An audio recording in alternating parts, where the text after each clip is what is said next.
Lost in a Pyramid by Louisa May Alcott. Chapter 1. "And what are these, Paul?" asked Evelyn, opening a tarnished gold box and examining its contents curiously. "Seeds of some unknown Egyptian plant," replied Forsyth, with a sudden shadow on his dark face as he looked down at the 3 scarlet grains lying in the white hand lifted to him. "Where did you get them?" asked the girl. "That is a weird story which will only haunt you if I tell it," said Forsyth, with an absent expression that strongly excited the girl's curiosity. "Please tell it. I like weird tales, and they never trouble me. Do tell it. Your stories are always so interesting," she cried, looking up with such a pretty blending of entreaty and command in her charming face that refusal was impossible. "You'll be sorry for it, and so shall I, perhaps. I warn you beforehand that harm is foretold to the possessor of those mysterious seeds," said Forsyth, smiling, even while he knit his black brows and regarded the blooming creature before him with a fond yet foreboding glance. "Tell on. I'm not afraid of these pretty atoms," she answered with an imperious nod. "To hear is to obey. Let me read the facts, and then I will begin," returned Forsyth, pacing to and fro with the far-off look of one who turns the pages of the past. Evelyn watched him a moment, and then returned to her work, or play, rather, for the task seemed well suited to the vivacious little creature, half child, half woman. "While in Egypt," commenced Forsyth slowly, "I went one day with my guide and Professor Niles to explore the Cheops. Niles had a mania for antiquities of all sorts, and forgot time, danger, and fatigue in the ardor of his pursuit.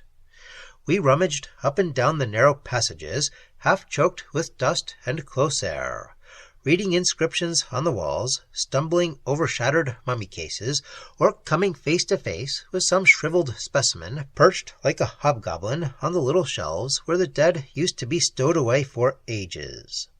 I was desperately tired after a few hours of it, and begged the professor to return, but he was bent on exploring certain places and would not desist. We had but one guide, so I was forced to stay. But Jumal, my man, seeing how weary I was, proposed to us to rest in one of the larger passages, while he went to procure another guide for Niles. We consented, and, assuring us that we were perfectly safe if we did not quit the spot, Jumal left us, promising to return speedily. The professor sat down to take notes of his researches, and stretching myself on the soft sand, I fell asleep. I was roused by that indescribable thrill which instinctively warns us of danger, and, springing up, I found myself alone. One torch burned faintly where Jumal had struck it, but Niles and the other light were gone. A dreadful sense of loneliness oppressed me for a moment. Then I collected myself and looked well about me. A bit of paper was pinned to my hat, which lay near me, and on it, in the professor's writing, were these words: "I've gone back a little to refresh my memory on certain points. Don't follow me till Jumal comes. I can find my way back to you, for I have a clue. Sleep well, and dream gloriously of the pharaohs. N.N." I laughed at first over the old enthusiast, then felt anxious, then restless, and finally resolved to follow him, for I discovered a strong cord fastened to a fallen stone, and knew that this was the clue he spoke of. Leaving a line for Jumal, I took my torch and retraced my steps, following the cord along the winding ways.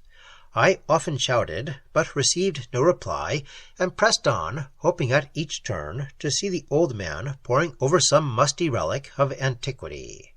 Suddenly the cord ended, and lowering my torch, I saw that the footsteps had gone on. "Rash fellow, he'll lose himself to a certainty," I thought, really alarmed now. As I paused, a faint call reached me, and I answered it, waited, shouted again, and a still fainter echo replied. Niles was evidently going on, misled by the reverberations of the low passages. No time was to be lost, and forgetting myself, I stuck my torch in the deep sand to guide me back to the clue, and ran down the straight path before me, whooping like a madman as I went. I did not mean to lose sight of the light, but in my eagerness to find Niles, I turned from the main passage, and, guided by his voice, hastened on.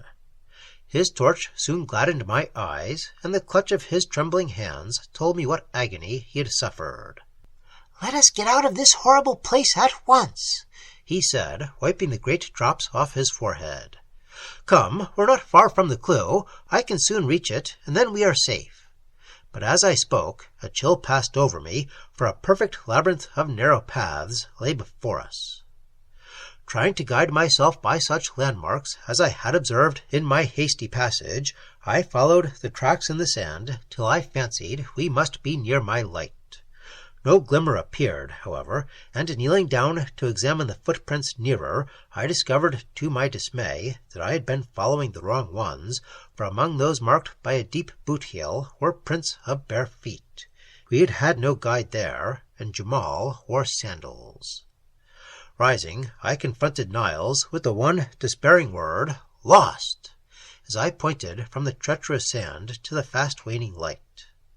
I thought the old man would be overwhelmed, but, to my surprise, he grew quite calm and steady, thought a moment, and then went on, saying quietly, "Other men have passed here before us. Let us follow their steps, for if I do not greatly err, they lead toward great passages where one's way is easily found." On we went bravely, till a misstep threw the professor violently to the ground with a broken leg, and nearly extinguished the torch. It was a horrible predicament, and I gave up all hope as I sat beside the poor fellow, who lay exhausted with fatigue, remorse, and pain, for I would not leave him. "Paul," he said suddenly, "if you will not go on, there is one more effort we can make. I remember hearing that a party lost as we are saved themselves by building a fire. The smoke penetrated further than sound or light, and the guide's quick wit understood the unusual mist. He followed it and rescued the party. Make a fire and trust to Jamal." "A fire without wood," I began, but he pointed to a shelf behind me which had escaped me in the gloom, and on it I saw a slender mummy case. I understood him, for these dry cases, which lie about in hundreds, are freely used as firewood. Reaching up, I pulled it down, believing it to be empty, but as it fell, it burst open, and out rolled a mummy. Accustomed as I was to such sights, it startled me a little, for danger had unstrung my nerves. Laying the little brown chrysalis aside, I smashed the case, lit the pile with my torch, and soon a light cloud of smoke drifted down the 3 passages which diverged from the cell-like place where we had paused. While busied with the fire, Niles, forgetful of pain and peril, had dragged the mummy nearer, and was examining it with the interest of a man whose ruling passion was strong even in death. "Come and help me unroll this. I have always longed to be the first to see and secure the curious treasures put away among the folds of these uncanny winding sheets. This is a woman, and we may find something rare and precious here," he said, beginning to unfold the outer coverings, from which a strange aromatic odor came. Reluctantly I obeyed, for to me there was something sacred in the bones of this unknown woman. But to beguile the time and amuse the poor fellow, I lent a hand, wondering as I worked if this dark, ugly thing had ever been a lovely, soft-eyed Egyptian girl. From the fibrous folds of the wrappings dropped precious gums and spices, which half intoxicated us with their potent breath, antique coins, and a curious jewel or two, which Niles eagerly examined. All the bandages but one were cut off at last, and a small head laid bare, round which still hung great plaits of what had once been luxuriant hair. The shriveled hands were folded on the breast, and clasped in them lay that gold box. "Ah!" cried Evelyn, dropping it from her rosy palm with a shudder. "Nay, don't reject the poor mummy's treasure. I never have quite forgiven myself for stealing it, or for burning her," said Forsyth, painting rapidly, as if the recollection of that experience lent energy to his hand. "Burning her? Oh, Paul, what do you mean?" asked the girl, sitting up with a face full of excitement. "I'll tell you. While busied with Madame la Mummy, our fire had burned low, for the dry case went like tinder. A faint, far-off sound made our hearts leap, and Niles cried out, 'Pile on the wood! Jamal is tracking us! Don't let the smoke fail now, or we are lost!' "There is no more wood. The case was very small, and is all gone," I answered, tearing off such of my garments as would burn readily, and piling them upon the embers. Niles did the same, but the light fabrics were quickly consumed, and made no smoke. "Burn that!" commanded the professor, pointing to the mummy. I hesitated a moment. Again came the faint echo of a horn. Life was dear to me. A few dry bones might save us, and I obeyed him in silence. A dull blaze sprung up, and a heavy smoke rose from the burning mummy, rolling in volumes through the low passages, and threatening to suffocate us with its fragrant mist. My brain grew dizzy, the light danced before my eyes, strange phantoms seemed to people the air, and in the act of asking Niles why he gasped and looked so pale, I lost consciousness. Evelyn drew a long breath and put away the scented toys from her lap, as if their odor oppressed her. Forsyth's swarthy face was all aglow with the excitement of his story, and his black eyes glittered as he added, with a quick laugh, "That's all. Jamal found and got us out, and we both forswore pyramids for the rest of our days." "But the box, how came you to keep it?" asked Evelyn, eyeing it askance as it lay gleaming in a streak of sunshine. "Oh, I brought it away as a souvenir, and Niles kept the other trinkets." "But you said harm was foretold to the possessor of those scarlet seeds," persisted the girl, whose fancy was excited by the tale, and who fancied all was not told. Among his spoils, Niles found a bit of parchment, which he deciphered, and this inscription said that the mummy we had so ungallantly burned was that of a famous sorceress, who bequeathed her curse to whoever should disturb her rest.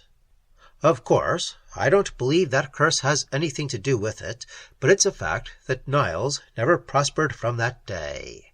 He says it's because he had never recovered from the fall and fright, and I dare say it is so. But I sometimes wonder if I am to share the curse, for I've a vein of superstition in me, and that poor little mummy haunts my dreams still. A long silence followed these words. Paul painted mechanically, and Evelyn lay regarding him with a thoughtful face. But gloomy fancies were as foreign to her nature as shadows are to noonday, and presently she laughed a cheery laugh, saying, as she took up the box again, "Why don't you plant them and see what wondrous flowers they will bear?" "I doubt if they would bear anything after lying in a mummy's hand for centuries," replied Forsyth gravely. "Let me plant them and try. You know wheat has sprouted and grown that was taken from a mummy's coffin. Why should not these pretty seeds? I should so like to watch them grow. May I, Paul?" "No, I'd rather leave that experiment untried. I have a queer feeling about the matter, and don't want to meddle myself or let anyone I love meddle with these seeds. They may be some horrible poison, or possess some evil power, for the sorceress evidently valued them, since she clutched them fast even in her tomb." "Now, you are foolishly superstitious, and I laugh at you. Be generous. Give me one seed, just to learn if it will grow. See, I'll pay for it." And Evelyn, who now stood beside him, dropped a kiss on his forehead as she made her request with the most engaging air. But Forsyth would not yield. He smiled and returned the embrace with lover-like warmth, then flung the seeds into the fire and gave her back the golden box, saying tenderly, My darling, I'll fill it with diamonds or bonbons, if you please, but I will not let you play with that witch's spells. You've enough of your own, so forget the pretty seeds, and see what a light of the harem I've made of you." Evelyn frowned and smiled, and presently the lovers were out in the spring sunshine, reveling in their own happy hopes, untroubled by one foreboding fear. Chapter 2. "I have a little surprise for you, love," said Forsyth, as he greeted his cousin 3 months later on the morning of his wedding day. "And I have one for you," she answered, smiling faintly. "How pale you are, and how thin you grow! All this bridal bustle is too much for you, Evelyn," he said with fond anxiety as he watched the strange pallor of her face and pressed the wasted little hand in his. "I'm so tired," she said, and leaned her head wearily on her lover's breast. "Neither sleep, food, nor air gives me strength, and a curious mist seems to cloud my mind at times. Mamma says it is the heat, but I shiver even in the sun, while at night I burn with fever. Paul, dear, I'm glad you are going to take me away to lead a quiet, happy life with you, but I'm afraid it will be a very short one."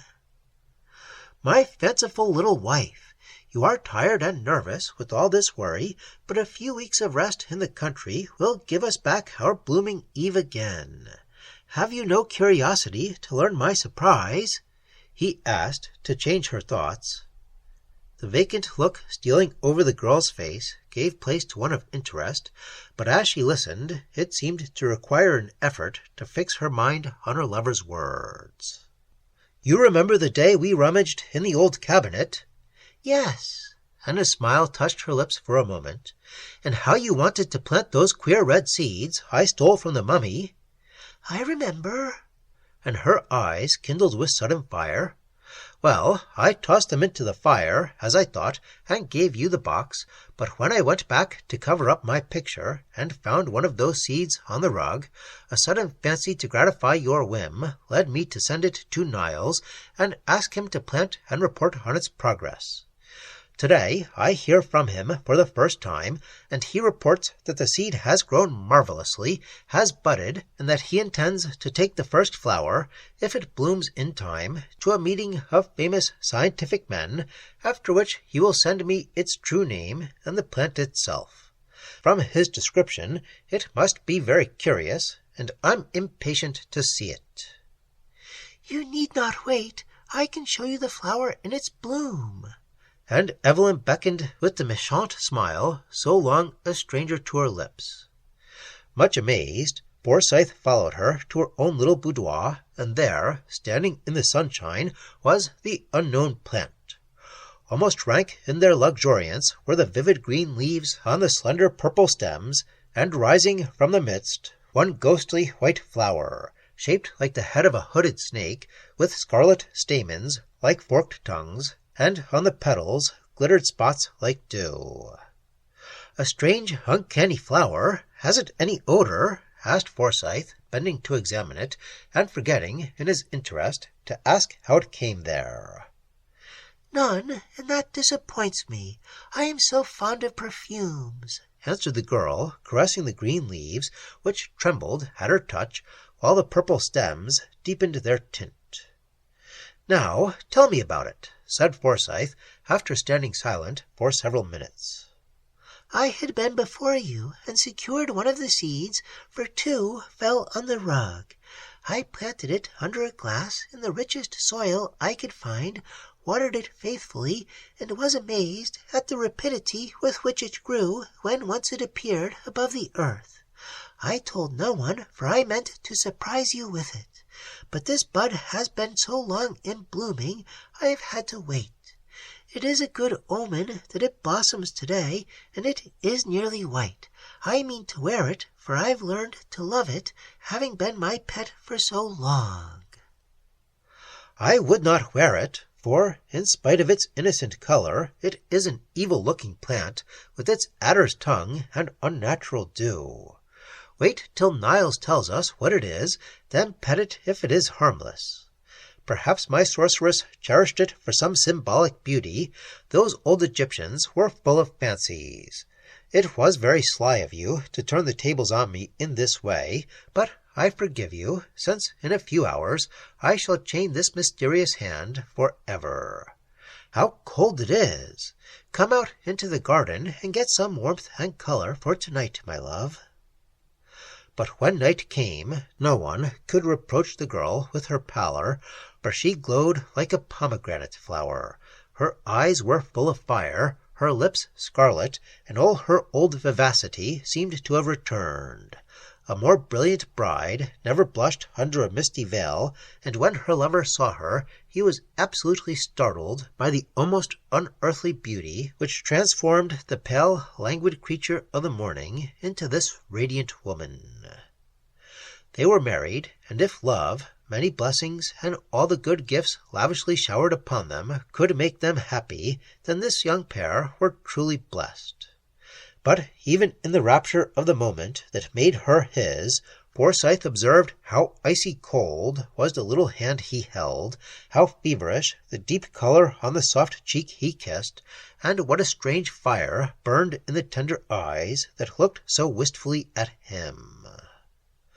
Blithe and beautiful as a spirit, the smiling bride played her part in all the festivities of that long evening, and when at last light, life, and color began to fade, the loving eyes that watched her thought it but the natural weariness of the hour. As the last guest departed, Forsyth was met by a servant who gave him a letter marked Haste. Tearing it open, he read these lines from a friend of the professor's. Dear Sir, poor Niles died suddenly 2 days ago while at the scientific club, and his last words were, "Tell Paul Forsyth to beware of the mummy's curse, for this fatal flower has killed me." The circumstances of his death were so peculiar that I add them as a sequel to this message. For several months, as he told us, he had been watching an unknown plant, and that evening he brought us the flower to examine. Other matters of interest absorbed us till a late hour, and the plant was forgotten. The professor wore it in his buttonhole, a strange white serpent-headed blossom with pale glittering spots, which slowly changed to a glittering scarlet till the leaves looked as if sprinkled with blood. It was observed that instead of the pallor and feebleness which had recently come over him, that the professor was unusually animated, and seemed in an almost unnatural state of high spirits.